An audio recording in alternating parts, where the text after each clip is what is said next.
I'm going to invite my good friend Chase to come on up here. And Chase, if you don't know Chase, he's going to introduce himself to you here in a minute. But I asked Chase a simple question the other day. I said, Chase, how has the hope of Jesus been showing up in your life? And I said, hey, would you want to share that? And he was like, let's do it. So I'm going to hand it over to Chase, and he is going to impact you with his story of hope. I cried in the first one. I'm going to try not this time, so just bear with me.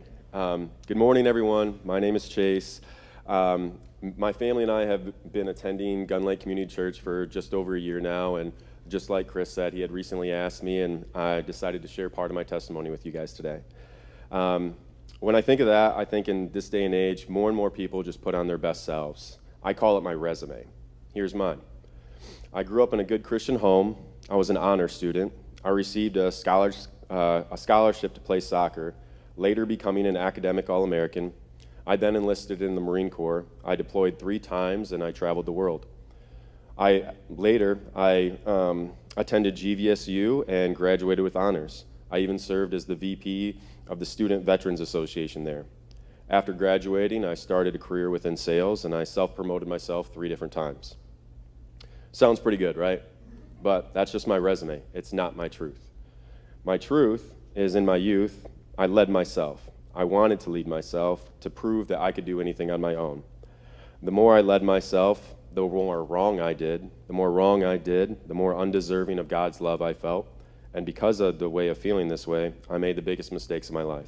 I stopped taking communion, I stopped attending church, and I stopped praying. My life quickly changed. At the same time I was trying to achieve awards, accolades, I was destroying my soul. So on the other side of my resume, I was addicted to smoking and dipping for 15 years, and like a 10 a day type addicted. I struggled with sexual immoralities. I was a borderline alcoholic to the point of killing the bottle when I was drinking. I destroyed relationships. I was extremely angry. I battled with depression and anxiety. I was so angry that I used to ask people to fight just so I could feel the pain of someone else.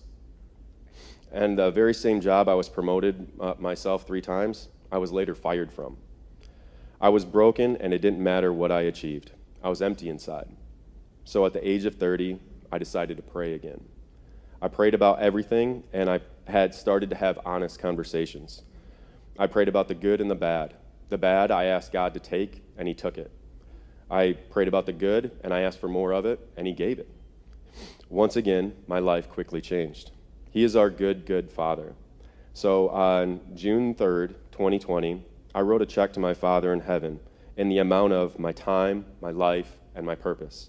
And it was all for God's grace. So in 3 years, I haven't smoked or dipped. I have removed sexual immoralities from my life.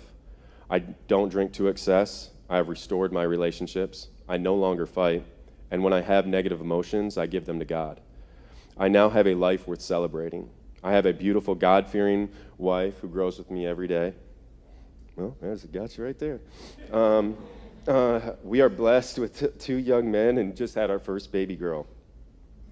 As a career, I get to build people's dreams. And the best part is I get to walk and speak life and truth into the people around me. I was right about one thing. I am undeserving, but we all are. That's what makes God's grace so beautiful. This is just part of my testimony, and I hope it helps someone here today. Just remember, it's never too late to start to pray and start a conversation. Thank you.